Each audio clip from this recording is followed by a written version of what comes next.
What's up guys, welcome to today's video. I just had so much and I didn't have time to throw this footage in yesterday's video, so we're zooming on the same day. We're here at Titan and we're dropping off a bunch of our parts for this spare 3/4 stroker build. So, the very cool box of goodies came. What do we got in here, Alberto? From our friends over at BC, Brian Crowder. Let's see what we got, So right there you have the dual valve springs and retainers. So with nice titanium retainers. Spicy. Then, oh, this you didn't have before. This is really sweet. What do you mean I didn't have that before? Check this out. You check this out. Look at that. Your new adjustable cam gear from BC. Nice and golden. That's cool, bro. Then, to finish the look, they even sent you a nice cam gear bolt with the BC logo on it. So it's nice, like, hardware to hold everything together. Another very important thing, you have now billet valve keepers. Just so you guys know, with the spare engine, there's kind of a couple purposes behind it. Obviously to have a spare at all the rounds in case an issue happens, but I thought it'd be really cool as a way to display some of the sponsors' products would be to have the spare engine on a stand looking all pretty, and to be able to explain kind of the stuff that we have on our engine without you having to look in the engine bay, and I just thought it would be a cool thing. So let's see what else we got in here. Now if you remember, we did have an issue before with one of the old 3/4s, so we still have a good BC 3/4 stroker crank, and we still have good rods. We've got some new pistons down here. 20 overbore, 10-to-1 compression, nothing too crazy. And then here, we've got another set of 272 cams. Sound sick, make good power. These are the big boys to the 264s I have in all the street cars. Yeah, it's a nice sounding one. Is that what you're gonna put in your engine? Yep. Figured. Alberto's all about the boost. I know that you guys have been asking for S15 updates. There will be some, there's been so much going on, and since the car is up in St. Louis right now with Andy getting rebuilt, I'm obviously not with the car, so I haven't been keeping you updated, but everything's gone awry with the pandemic that's going on, so I don't even know what's going on with FD right now, but I'll keep you guys in the loop. One cool thing I forgot to tell you about the valve keepers is that these are guaranteed to not have your valves drop like you may have experienced. No. Where did I come up with this story? Hold on. I'm putting that in the video. No. Yep. That's embarrassing. No, it's not. It humanizes you. Dude, people think you're the smartest man on earth. I have to show them you mess up sometimes. I don't even know where I come up with this story. It's like, why did I even say that? It hasn't even happened to you yet. Alright. These BC valve keepers are to aid common shoulder shearing caused by the stock valve keepers, and you may experience dropping valves on your engine. So with these, it's like a little extra insurance to keep your valves in place at high RPM. All right, so I didn't show you guys this when it first came in, but back from powder coating is a subframe that Johan modified. I actually did it the same color as my S15, and it kind of conveniently works with the PBM stuff. So what did you have to do other than obviously relocate it to make it work? Just change this, grind down this bolt? Yeah, grind out the, well, there's like a small nipple that comes out of the bolt. So I just grind it down flush with the nut so it clears the boot on both sides. There's a little bit of fighting you have to do with the line to fit back in the rack, especially if you're not using the aftermarket ones. But it still fits in there. And did you have to extend the shaft? Yeah, we had to extend the shaft. There's like a bushing here that you cut and you re-weld the shaft so it stands, so it gets enough travel to reach any location of the rack. So, and what's cool now, it's hard without a comparison before and after. The easiest way to show you would be on these bump stops. Before, I used to have the nuts all the way over here because I would over center, because the angle of the pickup point on the knuckle would form like a V and bow in, and that's what's called over centering, so the wheel would get stuck. Where now that isn't a thing, so we can get a little bit more angle out of it and it won't over center. It's pretty rad. So I followed you guys' advice and I used some double-sided adhesive to get this trim piece on. I know all you guys want to see the black OEM M3 trim on, and I will eventually get it, but for now I'm just focusing on mounting stuff. Alberto's working on something that I'll show you in a second that's very cool. But I really didn't want to drill into these fiberglass doors, but the side moldings for the doors are so heavy. I just want the holes to help hold it up. So I'm going, and the click tuning doors have all the holes already pre-marked off, which does simplify it quite a bit. So I can just drop the drill bit in and... Deek! rather than having to look at the laptop or wire external gauges, there's a cool touchscreen display that VVti makes that works with the ECU Master software. And if you notice, I can have all my gauges displayed here, water temp, oil temp, whatever, and it actually has all these different pages. So you can go in and you can even change boost. It's got settings for launch control and a bunch of other crazy stuff. We were about to take her out for the first drive and then realized that the fan actually wasn't working and the car started getting warm. It actually is a small little short, so it's possible that was happening at the track. The one thing that kind of sucks about this thing not being street registered is it makes it harder for us to do all the troubleshooting and testing. Normally I'd be driving a street car around and I'd figure out a lot of stuff before taking to the track. With this one, it doesn't have plates, it's not registered, which I might just get plates for it just for literally this reason of doing testing. All right, we're on our first drive with a new engine. We just need to collect some data because Chris, before he goes home for the weekend from ECU Master, is going to look it over and see if there's anything he can help dial in. The car isn't registered, so I'm not going to go fast. I'm just going to kind of drive around the block a little bit.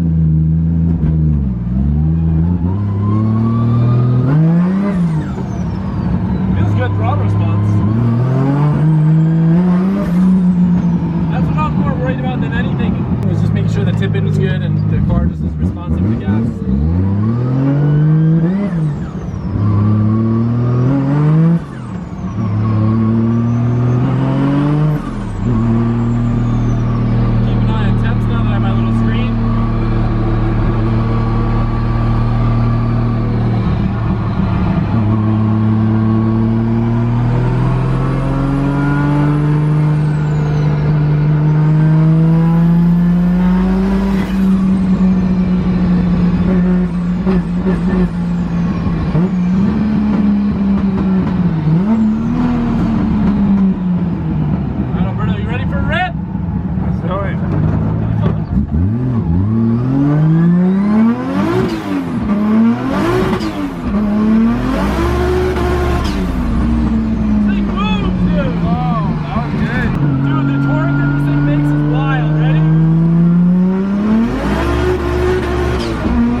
It's good, dude. What do you think, Alberto? I love it. It's very fun. I can't wait to make my car like this. I actually wanted more horsepower than Adam, but I think this is like scary enough. This car is definitely one of your hardest pulling cars right now. So here's the thing, right? Like baby turbo cars kind of suck because they fall off so much up top. But here's the thing with drifting, it kind of works because it almost is like traction control. So rather than just blowing the wheels off, it'll kind of start to blow the wheels off, but then it tapers power back a little bit and it helps you gain traction. So a lot of people don't like it, but I found that like for a car like this, do you see kind of what I'm saying? How it like would start to spin, but then it goes. Where like a big turbo car would start to spin and then just light up the wheels. This one didn't light up the wheels the whole way. It's like, what? Like there's like no lag between the shifts barely. Like it wakes up so hard that even though you like granny shift it, it'll still light up the wheels as soon as it hits your full boost. That's the G series response.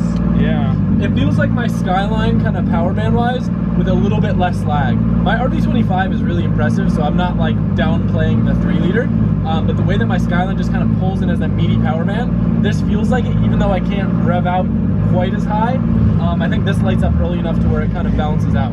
You know what's the funniest part of the thing? Is that this car, for some reason, drives more comfortable than the E92 even. Oh yeah. Like, it's like super comfortable, you feel planted, the car's super stable, and it pulls like super hard. Does that like really weird, like super hard pull, you feel it disoriented. It's like, oh shit, like this thing pulls hard. I wasn't expecting that much pull. It's like, yeah, it's gonna like, okay, the car is fast.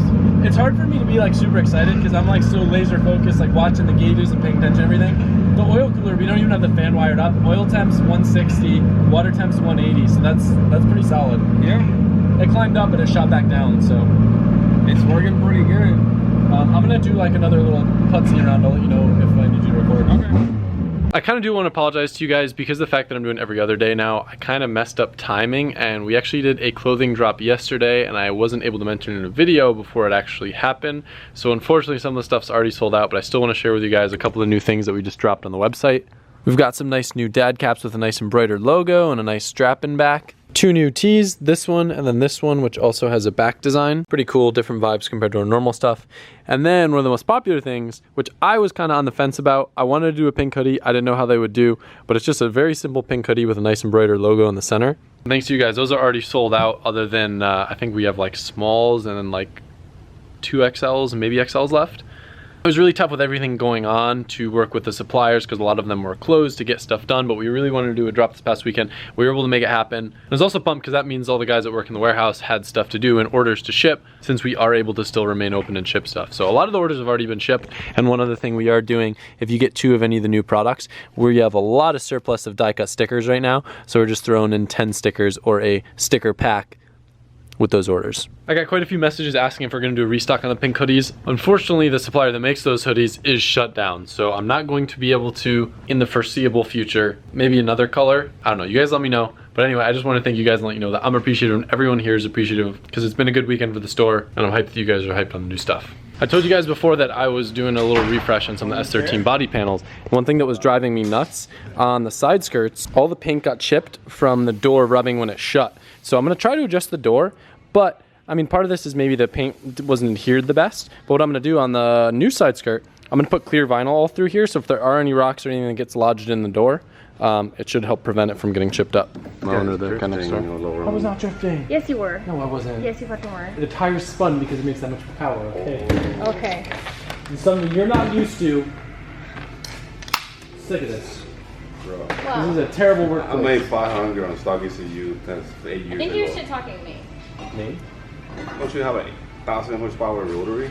I will. Yeah, what? I will. Haven't started it I yet. said no, don't you? I will.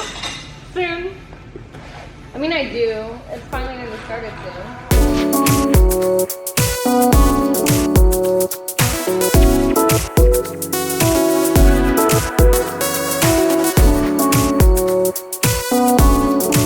It's not perfect, but I think it'll make the difference in the long run, keeping it look nice. Got a nice little fingerprint under here, but the beauty of it is when it starts to get messed up, you can always just peel it off and put another layer on, and the paint's still good underneath it. I've been seeing you guys comment about having one taillight out since the E36 came about. I thought it was funny, so I just kind of let it be. You guys need to go give Alberto some love, because I was in the other room, I came out here, and now both taillights are working. Alberto, you are the hero of this video. I need headlight bulbs. I got everything working. I clean up the wiring. But they ain't got no bulbs. Down the road, Alberto wants to make a fancy pie cut titanium intake, but in the meantime, I have an old piece of pipe laying around that's already bead rolled, so I'm just gonna cut this and roll another bead on this side. I don't know what we did before we had these. Well, I can tell you we had boost leaks because couplers always popped off. But being able to roll our own beads is so nice. This was supposed to get a little intake piece, and it actually came out super nice. All right, so I've been doing my classic old thing, making some splitters, and my battery's about to die. Had to put it on the ground because I couldn't mount the splitters on the lift because the lift posts were in the way. I also did lower the front a little bit and changed some toe settings. The rear now, we got about a 1/2 inch toe from before where it was about 0 toe. Now we're 1/2 inch toe in, so it should have a little bit more forward bite like I liked. Front is similar, just a little bit. Got the trim mounted, then it fell out. It's looking better. I'm trying to do all these little things like painting the kidney grills that are zip tied in because they keep falling out. It's slowly getting better, but it's just gonna be a time-consuming process. It's been one of my more function-focused builds other than form. Usually I'm just worried about making everything super pretty. This car I just want to work really, really well. So all the aesthetic stuff is kind of coming last. But now the streets are super, super empty and I want to get a little bit more testing done just to make sure all the partial throttle stuff is good. That way if I do a track day or rent a track, I can start off and know the car's solid. So I'm gonna go do that real quick. Colette's gonna come for a ride and help me film and document the experience. I think this might be faster than my FD car. Yeah? Yeah, it's pretty quick. Well, now you got a passenger seat in it. So Did the door actually shut? I don't know. You have to kind of lift, don't slam, just kind of lift and pull gently. Is it good? Sick. Yeah, we got a passenger seat now. Sweet. I'm pumped on this little gauge screen, so this ties in with my ECU, and I can like change boost and all this stuff. It's sick. So you don't have to hold a tablet in your lap now? Shh. I'm so excited. I just said no clutch kicks. Don't let me clutch kick, okay? You need to learn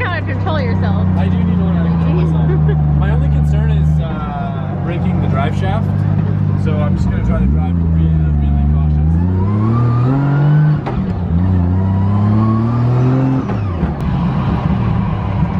My new intake, the turbo sounds way different. You hear it? Yeah. It's got like a low Yeah. It's crazy how intake length, and size can change how a turbo car sounds so much.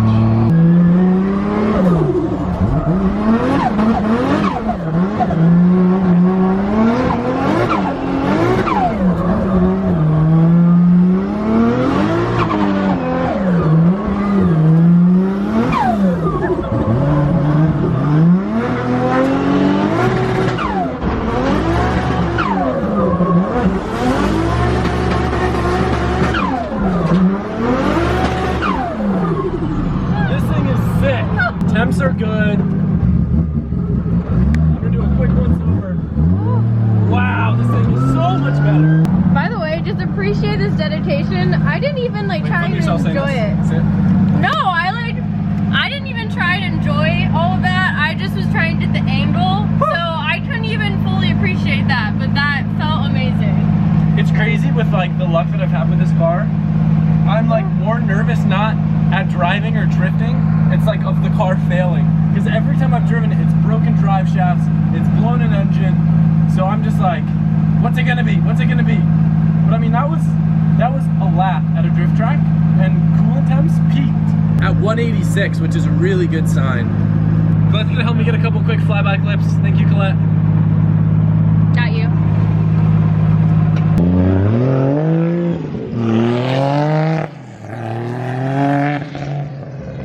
Just gonna go out once, he says, and then he gets really excited and decides to go out again. I am stoked for him though.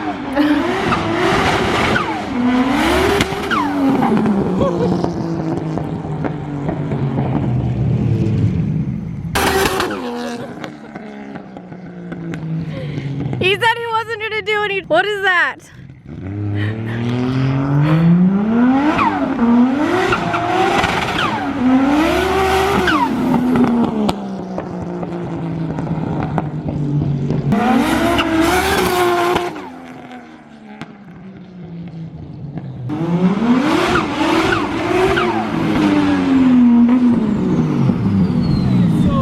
I'm so happy.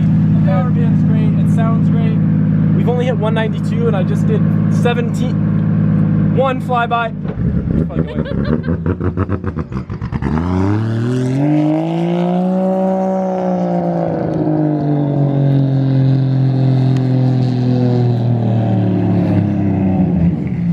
I'm really glad this car is finally coming together. I feel like it's been the stubborn child of all of them. He needs to put a one-piece drive shaft in there though. I don't know what he's still doing with that two-piece. I predict that's the next thing that's gonna do. I don't want to say that to him, you know, because he's really excited right now, but I think that might be the next thing that happens. I'm not putting it out there though. I'm not putting it out there. Everybody keeps referring to this car as the baby S15, like in the shop, because I guess it kind of sounds like it.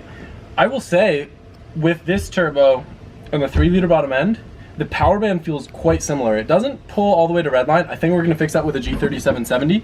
I think we'll have the same spool, but a little bit bigger compressor, so we're not just choking it out with super hot air up top. But it sounds and feels really similar to the S15, and it's a really good car. Now it feels so fast. Does it sound cool?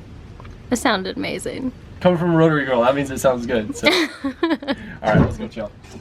A little bit of a shorter video just so I can get caught up and back on the every other day grind properly rather than filming same day of and then having late uploads. So hope you guys enjoyed the video. I had a blast driving the car. Tried to do my best to get some logs with it and she's looking mint. So I'm stoked to get some testing in. Got a few different options on places we can go. I'll keep you guys posted. Hopefully the next video we got, we'll be taking this thing on a track or a closed course, if you will. So anyway, that's it. Thank you guys, and I'll see you tomorrow. Wait, just kidding, I forgot that I'm every other day now. I'll see you in a day. Bye.